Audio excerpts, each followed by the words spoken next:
Hrnčířina, řemeslo, které patří k jedním z nejstarších vůbec a které už bychom mohli zařadit na list ohrožených řemesel. Ať už ho vytlačili nové levnější materiály, průmyslová výroba nebo opadající zájem o tuto práci, dříve nepostradatelnou pro lidský život.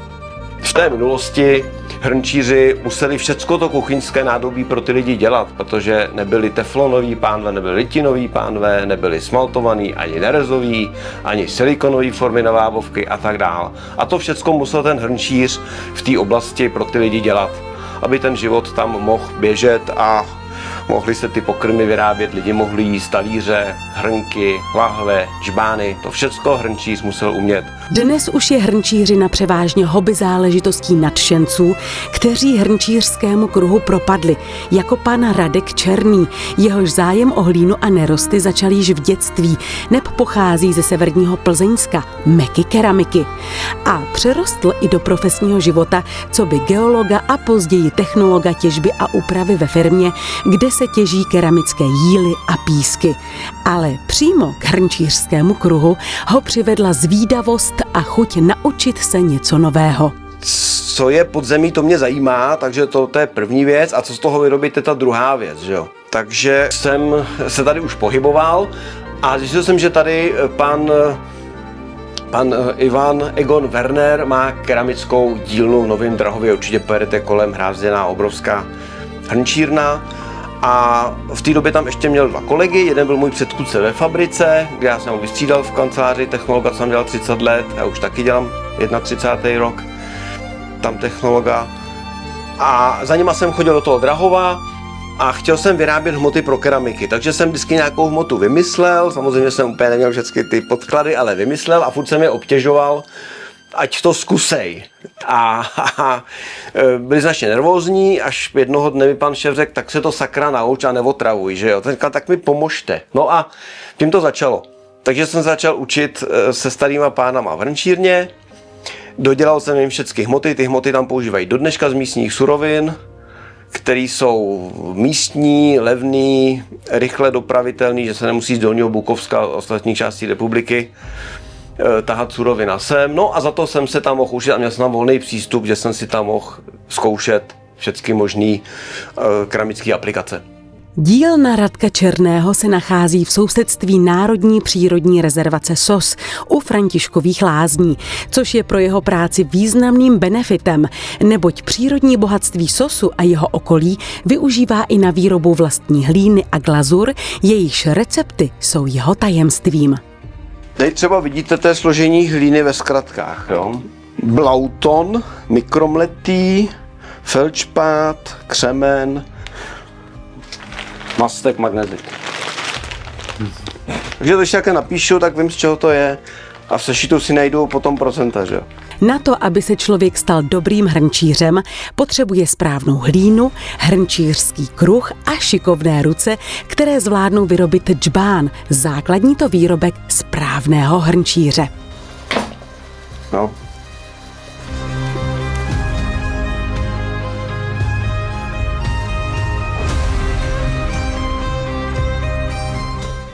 Teď je potřeba tu hlínu vycentrovat, pěkně si ji zvláštnit a stočit všechny ty částice, abych to měl jednodušší, to uvidíte všechno při akci. Takže vidíte, že já si tu hlínu přibržďuju, ona se přibržďuje, protáčí se a krásně se skládá.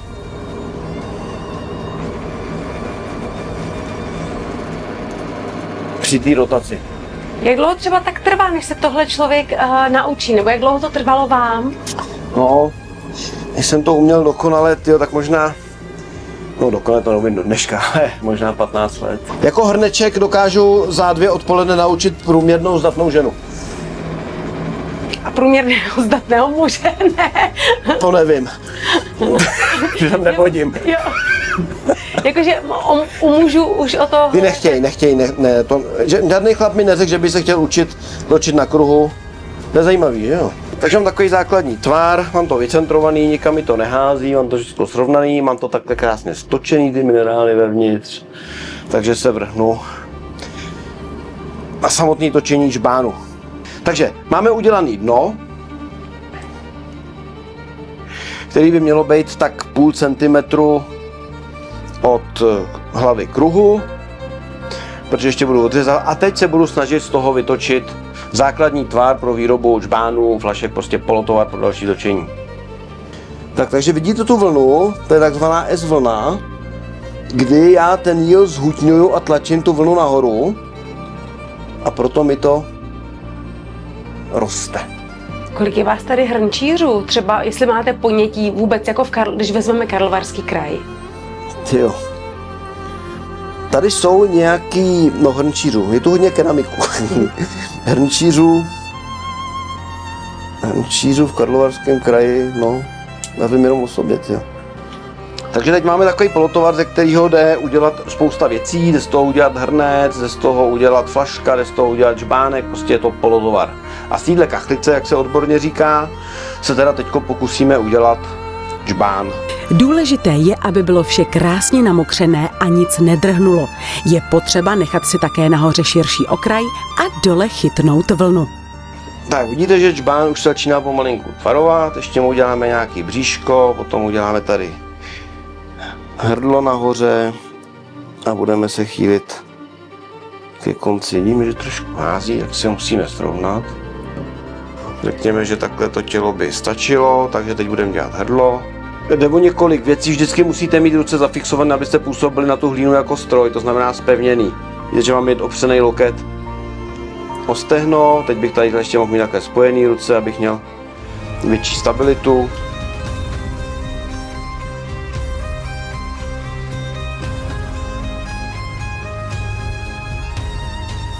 Zítra nebo dneska večer, až to trošku zatuhne, tak houbičkou doladím tady všechny ty nerovnosti, oblinky a potom to bude připraveno na první výpal. A také okamžik, na který se všichni hrnčíři těší. A okamžik, kdy otevřete pec a začnete vyndávat své výrobky, které jsou buď v perfektním stavu, a nebo je tam obrovské zklamání. Samozřejmě, že mezi výrobky jsou i zkoušky třeba glazur, zkoušky hmot, takže i když se nepovede zboží, tak se můžou povést alespoň zkoušky. Takže pojďme se na to podívat. Keramiku pan Radek Černý vypaluje dvoužárově, tak se dělá většina keramiky. Poprvé se vypaluje na 930 stupňů, naglazuje a druhý výpal je 1180 až 1200 stupňů. Ve výsledku z toho vznikne slynutá světlá kamenina, to znamená střep nenasákavý, vysoké pevnosti. Mezi top a nejoblíbenější výrobky pana Radka Černého patří kameninové lahve. Já se snažím, tady vidíte, množství kameninových lahví, některé jsou originální od roku 1810 tak do roku 1870, některé už jsou moje repliky, různobarevný a snažím se najít způsob, jakýma dosáhnout těch barev a těch povrchů, které byly na těch historických flaškách. Takže vlastně replikovat, to jsem vlastně dělal už od začátku, to byl můj cíl. Ty flašky jsou moje hobby. Jeho snem je uspořádat výstavu Flaška pokaždé jinak, která bude jak jinak zaměřena na kameninové lahve, které sebou nesou i zajímavé příběhy. Protože jsme v oblasti v lázeňském trůhelníku Mariánský lázně, Františkovy lázně, Karlovy Vary a když ještě trošku odbočím, tak lázně Kyselka, kde se stáčela minerálka Otův pramen, Maton tam začínal. Takže se tady vyráběly miliony flašek v několika hrnčírnách každý rok, aby se mohla minerálka exportovat do celého světa. A tam mě strašně zaujalo to, že třeba v Dýlí v lékárně se dala koupit Matonyho Kyselka v keramické lahvi naplněná vodou z Čech. Ale lahve putovaly i do pouště na válečné tažení. Oxid uhličitý vlastně, co v tom byl, tak to je konzervant. Takže proto třeba Rommel vlastně tankoval minerálky tady z té oblasti na válečné tažení pouští. Aby se dosáhlo správné barevnosti glazury a nebyl vidět rozdíl mezi lahví z roku 1850 a tou současnou, experimentuje Radek Černý s přírodními materiály, které zdejší příroda nabízí. Část glazur, to jsou všechny ty hnědý na těch flaškách a potom ty sopečný červený tady za váma v tom regálku, tak to jsou už moje glazury, moje receptury, kde třeba v těch červenozlatých, tak já ji říkám sopečná, protože tam je jednak sopečný tuf z komorní hůrky, když se v roce 2019 prohlubovala, tak jsem to sbíral. Potom je v tom z císařského pramene tady ze sosu ten žlutý železitý kal, což jsou dozvuky sopečné činnosti. A potom je tam zelený jíl ze Skalné, což je zase jíl vzniklý ze sopečného popela z Doupovských hor, který chrlili před 20 miliony lety a tady sedimentoval. Spousta jeho výrobků nese i jeho podpis ve formě razítka Vilčtejn Královská hrnčírna. Takže to je teď moje razítko a hodí se to zvlášť, že jako firma, ve které dělám, potřebuje dát dárkové předměty, tak vlastně má razítko firemní Vilčtejn. Aby hrnčířské řemeslo našlo své pokračovatele, dělá pan Radek nejen soukromé kurzy pro zájemce z řad dospělých jedinců, ale pracovat s hlínou učí i děti, například na různých příměstských táborech nebo speciálních akcích, jako jsou dožínky na statku Milíkov, které pravidelně pořádá Muzeum Cheb. Chtěl jste to někdy jako nechat, jako jste si řekl, to nemá cenu. Chtěl, ale to, co jste viděli, jak se to krásně váhne nahoru, tak to, když jsem kdysi viděl, tak jsem si řekl, sakra, to bych chtěl toho dosáhnout a myslím, že se podařilo.